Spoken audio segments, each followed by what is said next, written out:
Go ahead and get started. We just want to welcome everyone to our NCHATS webinar. We have 3 great speakers lined up for you. With that, I'm going to kick it off to Dr. Lauren Weinstock to get the webinar started. And I'm very happy to be presenting to everyone today with my colleagues, Drs. Sarah Arias and Kimberly Sperber, who are really the leads with also our NCHATS co-director, Dr. Jennifer Johnson, on one of our big exploratory projects for the NCHATS Center, and a lot of the work that they'll be sharing with you today about the implementation and evaluation of caring contacts letters for suicide prevention for people who have recently been released from jail is really informed by their experiences with that project. So to start us off, just a few disclosures. We want to make sure everyone's aware that our center is funded from the National Institute of Mental Health. We're very grateful to them for this funding.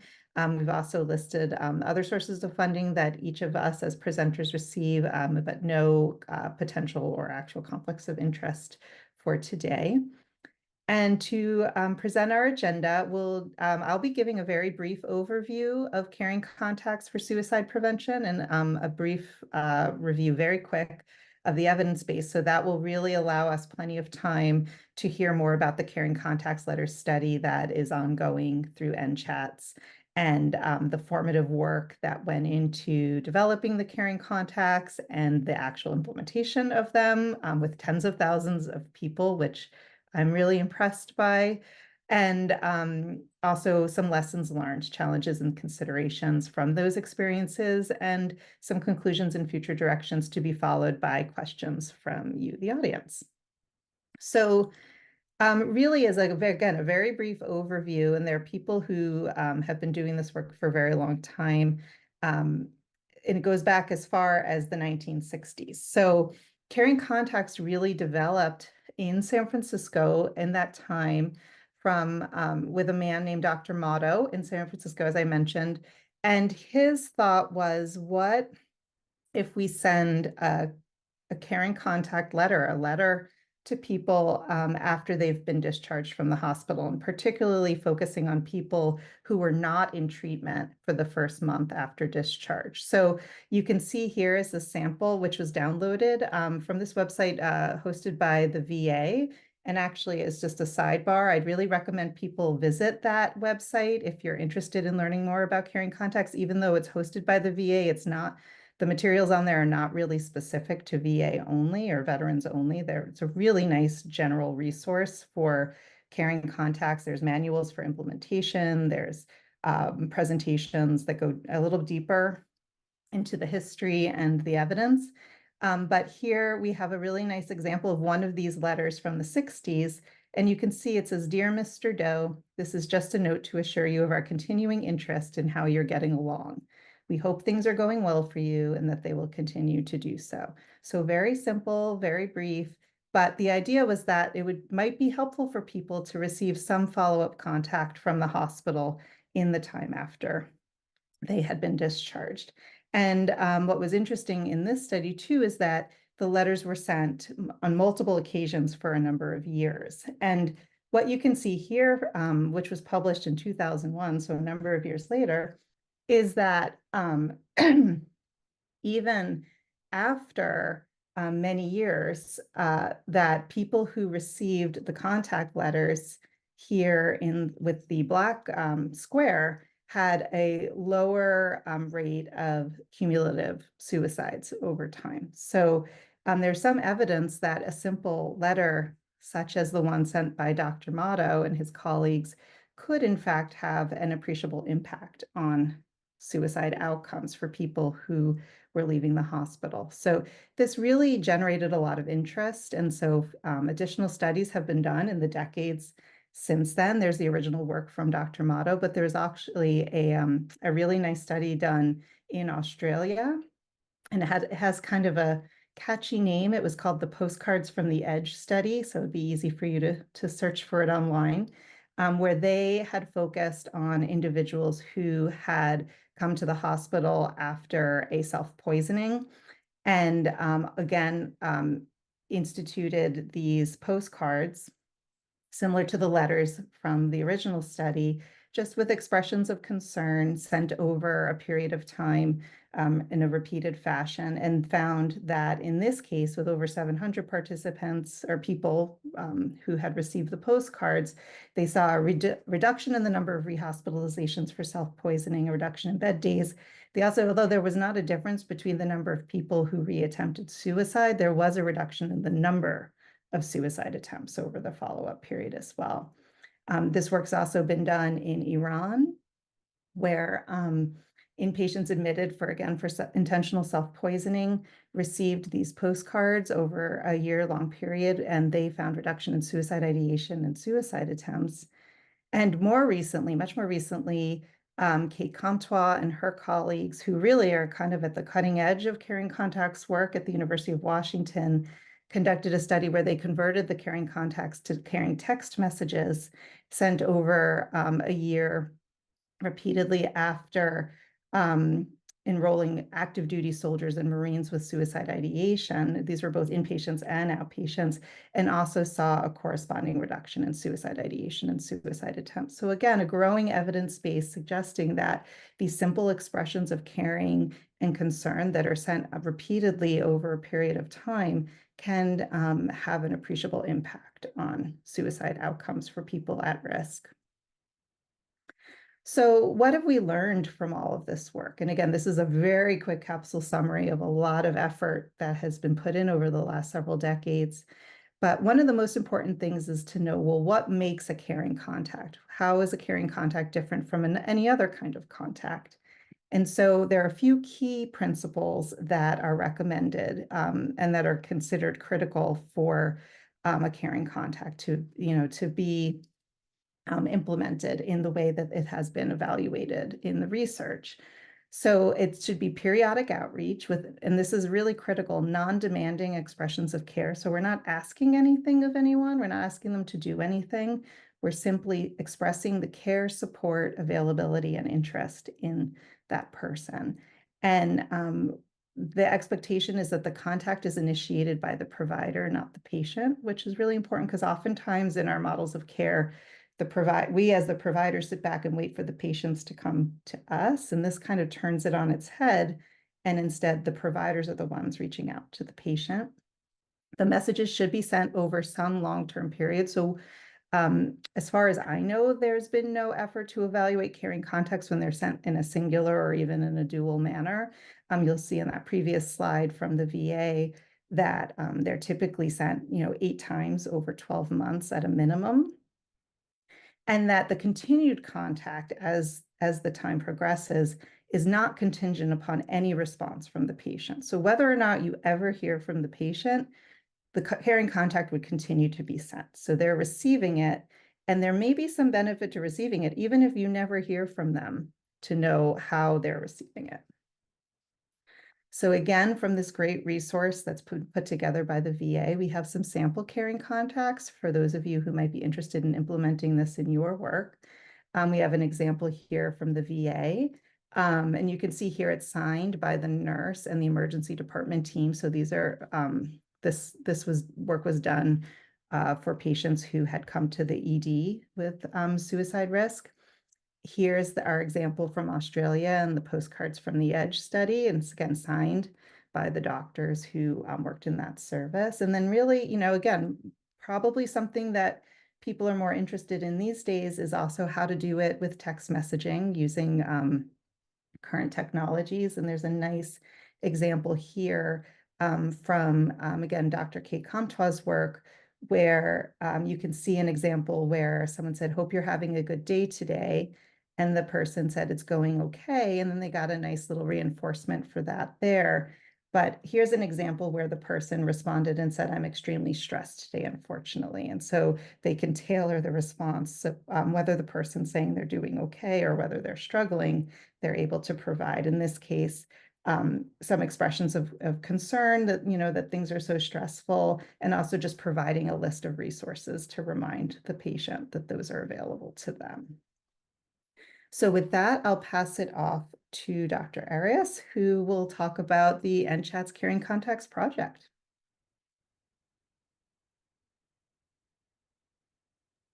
Oh, I hope if I unmute myself. Thanks for that introduction. So before I get started into more detail about our project, I wanted to talk a little bit about how the study came about. As part of the development of the NCHATS Center, which really has the goal of linking existing data that's available out there right now with interventions and methods to help suicide prevention practices. We came across CareSource, which is a managed care organization that is headquartered out of Dayton, Ohio. And they had already developed a very kind of elegant data infrastructure where they partnered with an outside provider that was scanning for booking and release data for jail information. And they were able to say, we would like information from your organization on Ohio jails. And so they received that information and they were then able to match that with their Ohio Medicaid database of active CareSource subscribers and create this combined jail Medicaid data resource where they have information then on their subscribers who were recently booked or released from jail that they could use then to apply to different types of programs, or like how we are interested in looking at how to reduce suicide risk or increase re-engagement within the healthcare system. So this was a wonderful available resource that we were able to tap into. So when the discussion started for this project, we knew that there's over 10 million people per year passing through the jail system within the United States alone. We also knew that release from jail is a very high suicide risk point.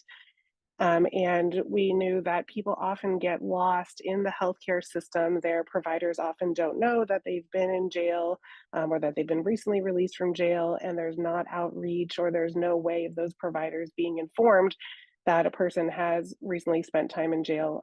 So we were interested in trying to target this particular juncture where someone has been released from jail.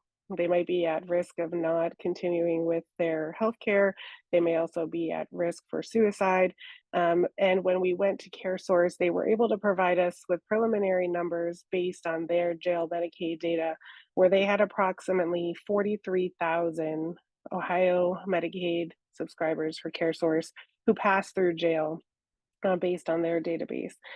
So we knew we also had a really large number of potential participants for something like this. So a standard intervention where we're going one-on-one or we're doing phone calls probably wasn't going to be feasible. So as part of our kind of study startup, we sat down with CareSource and got a sense for what were their challenges, what were their goals, what would they would like to see if we were to do some type of work in this area. We definitely were interested in using caring contacts, as Dr. Weinstock already mentioned. This is a great light touch intervention. It can be used to outreach to many people. In this case, CareSource already had an infrastructure in place, clearly, to send mailings, reminders, other things through the mail.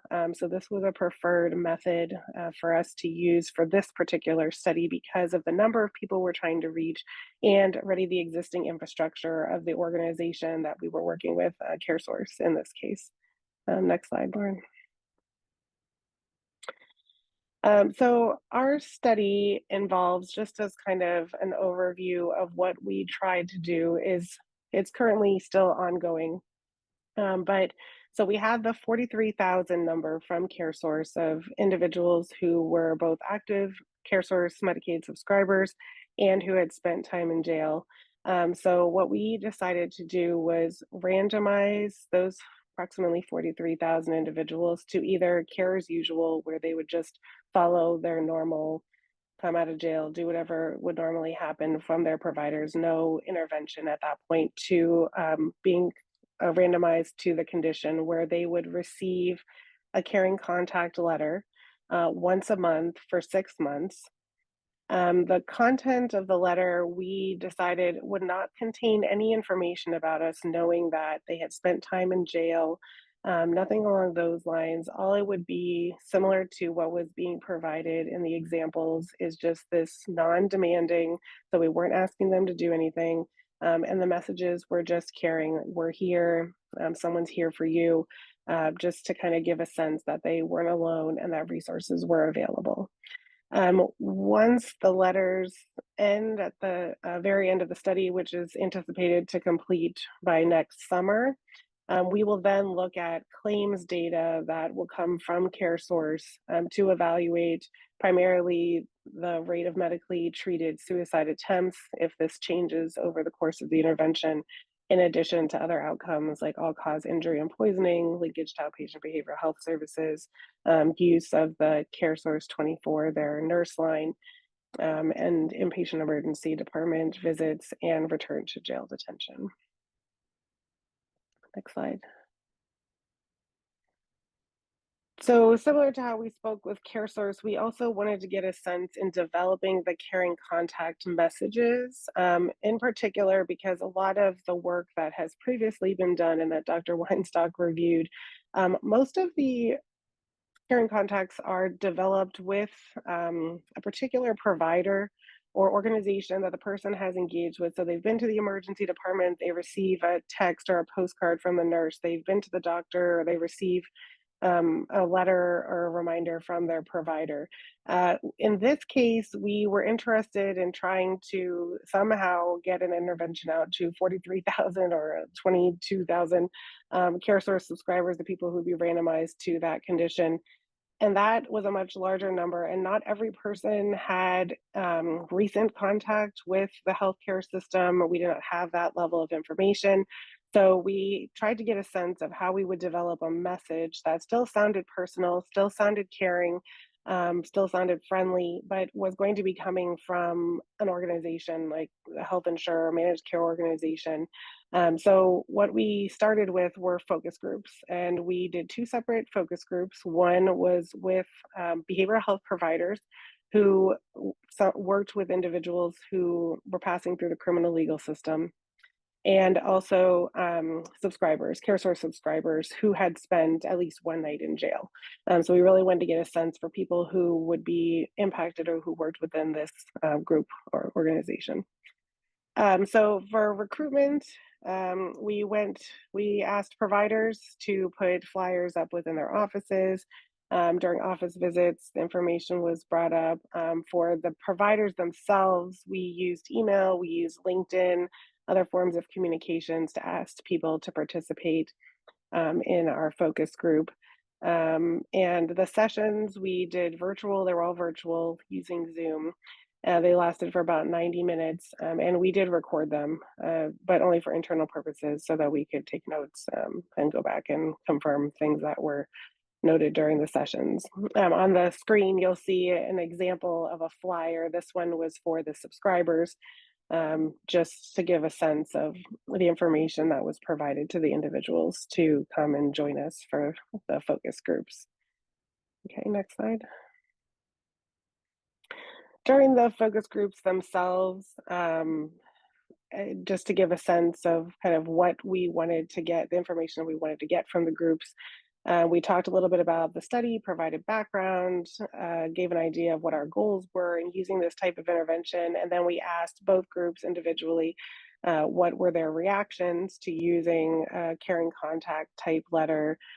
We spoke to both the providers and to the subscribers about how mail is handled by the clients, to get a sense, how would people, if they receive something in the mail from CareSource, what would they typically do? The preference for the types of media mailings. So if they would prefer a letter over a postcard, over a greeting card type of format, and then just some of the language, how to sound caring, how to sound non-demanding within writing. And then we had a few sample letters that we had developed, and we asked for their reactions to the language that we were using within these sample letters, all the way down to some of the details of how we started the letters, how we signed the letters, just to get a sense for every part of the message. Next slide. The results of the focus group, I wanted to highlight just a few of the findings that actually I thought were pretty interesting. Things that we hadn't really thought about. We clearly were focused on having caring messages. We clearly were focused on making sure we weren't making any demands. But many of the subscribers in particular focused on making sure that we put some type of indication that there were no costs associated with these resources, which was something we had not initially thought about, but it definitely ended up being something we integrated into the letter text itself. All of the groups preferred text clearly that was simple, familiar, sounded like something that your friend or neighbor or somebody who would kind of talk to you that way versus the more structured type of text. And also a couple of surprising recommendations, again, from subscribers who had said avoiding terms like reminder, which to them sounded like reprimanding, like you're forgetting something or that you've done something wrong, or best wishes. Many of them expressed that they often weren't in a good place, and receiving something like this that said best wishes sounded insincere.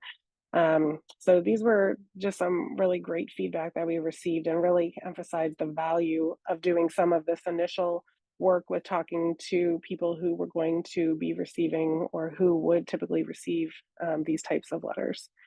And then just a sample here is just the full format of what the final letter looked like, just to give you a sense of the message, the headers. Some of this was set by CareSource because they had already templated information that had to be included. And so again, that's working with the organization that you might be partnering with to do this type of work, is kind of working within their guidelines and trying to see how best to integrate in. But this is just to give you a sense of what one of our final letters looked like. Okay, next slide. I also wanted to just show you what the full, so as I mentioned, all of the individuals randomized to the caring contact condition received one letter per month for 6 months. So we did develop 6 messages. We did publish our protocol for our study. So there is more detail on this in the citation listed below this figure here, but I just wanted to provide some of the text so that you could see some of the language that was developed of how I talked about the more friendly kind of, sometimes we need someone to have our back. Again, emphasizing in the second one here some free resources that might be helpful. Just again, emphasizing that cost factor. So just a quick note to say hi, some language and terms that might sound more like a person versus, again, as I mentioned, because this is going to be coming from, even though this is being generated by a large organization, to give a sense that it sounds more friendly, or that it's a person kind of sending these types of messages to the individual. So those were kind of the main findings for our letters, the development of the letters, and then kind of our final letter itself, the language of the letter. And so I'm going to pass it on to Dr. Sperber to talk about some of the challenges and things that came up as we went through the actual process of implementing the intervention. Great, thank you.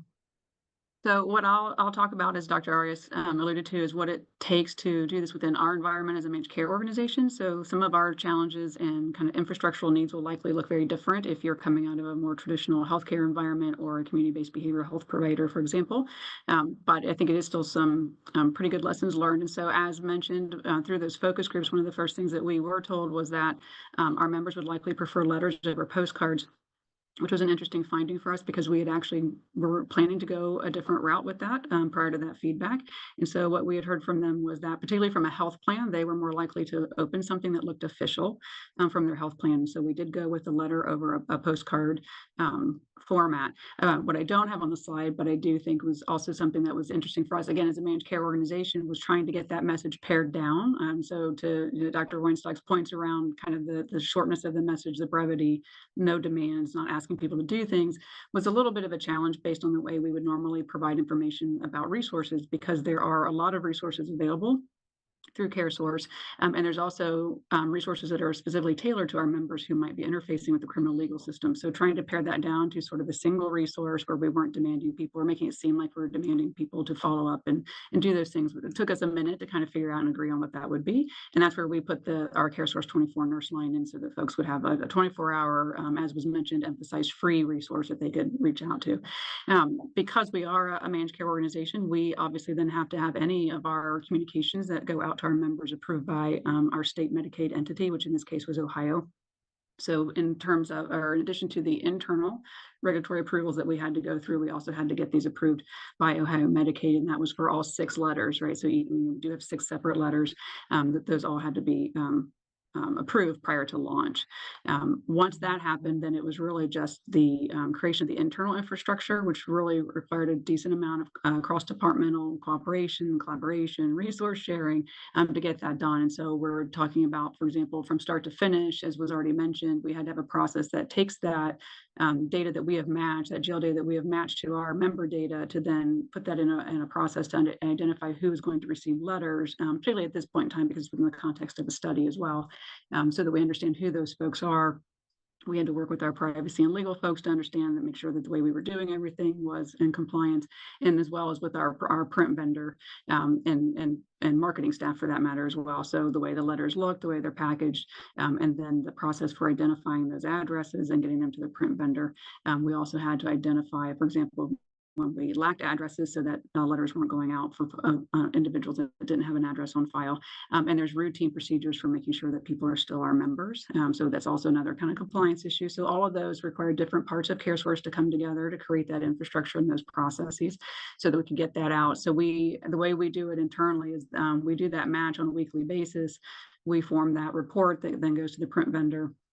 They ingest that report, and then they put it back into a proofing system, in which then my team has to go and proof those letters each month, because as you can imagine, we are tracking upwards of 20,000 plus people who are getting a different version of that letter each month, right? And they're on a different rotation. So each of those letters has what we call a SKU attached to it. So we have to make sure that the appropriate SKU is going out the appropriate week to the appropriate people. And some of that work is still, while we are building more automation in, is still somewhat manual for that work to happen. But luckily, we have a pretty strong infrastructure internally for those entities to work together. And so we've got processes in place that are working pretty seamlessly at this point. Next slide, please. So in terms of just some of the logistics and some of the challenges and things we're learning, part of it is locating those addresses. So as you can imagine, we are taking an address on file that someone gave when they enrolled for Medicaid. And so that may not always be the most recent address that someone has. And so luckily, when we send that to the print vendor, they do have some other databases that they can put that up against to see if they can find a more recent address for that individual.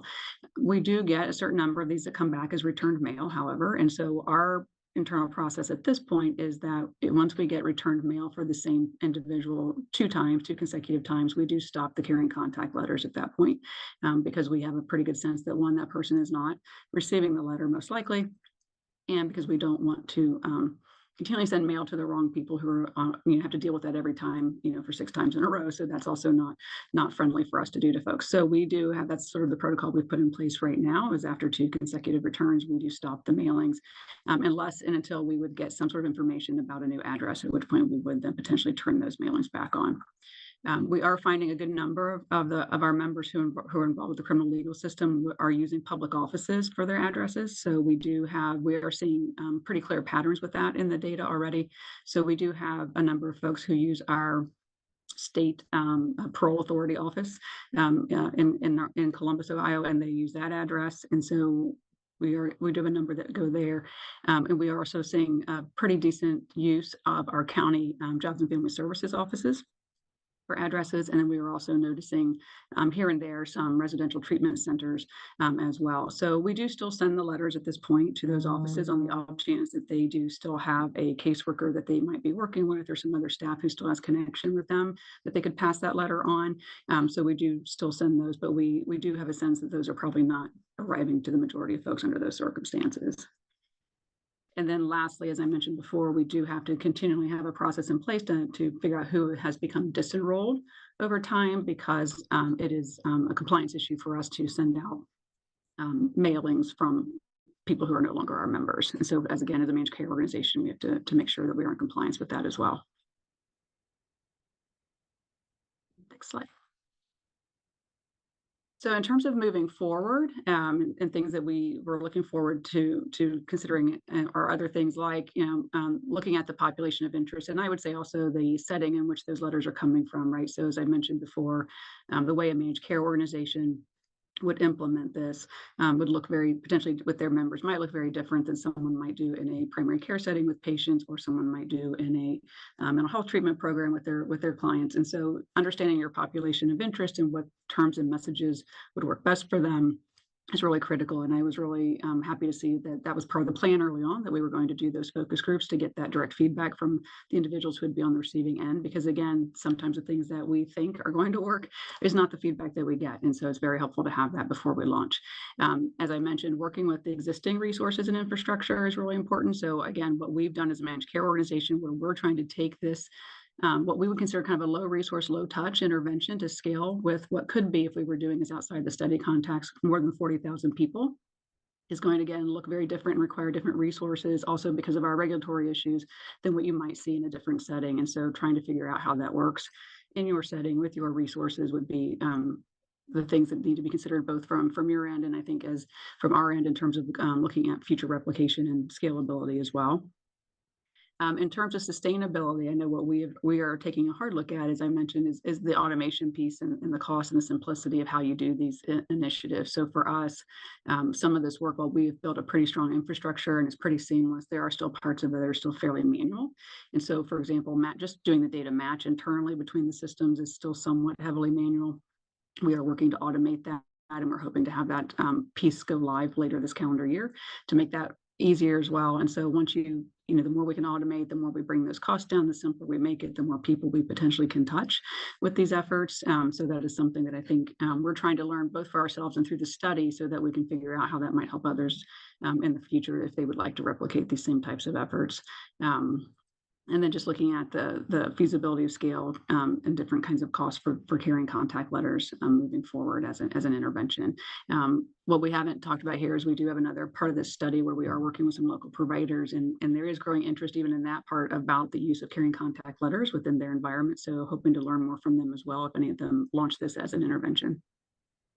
I think that there's also a discussion too, and there may be about, I know Dr. Weinstock mentioned the use of technology through like text messages or other more kind of technical approaches. We have not looked at that yet, but I imagine that that would be something too in the future to kind of look at. Again, for people who do work with populations at risk for suicide or passing through the criminal legal system, sometimes phone numbers, access to consistent phone plans, it tends to be a little bit of a challenge as well. So definitely those will be other considerations, but definitely interest in trying to look at other ways of sending these messages too. Yes, and I think we're hearing too, again, from the provider side, the timing of the messages. So we're doing it obviously upon jail release because we have that data to do that. But in the other parts of our project where we're working with community providers, when they get that information, that person may have already been discharged from their care. So they're having to make those decisions too about if they've already been discharged from care, do we send carrying contact letters and how far out and things like that. So I think there's going to be some very interesting lessons learned, even in our other project that's not directly about carrying contacts, about the way that we can operationalize this in real world practice to reach more people.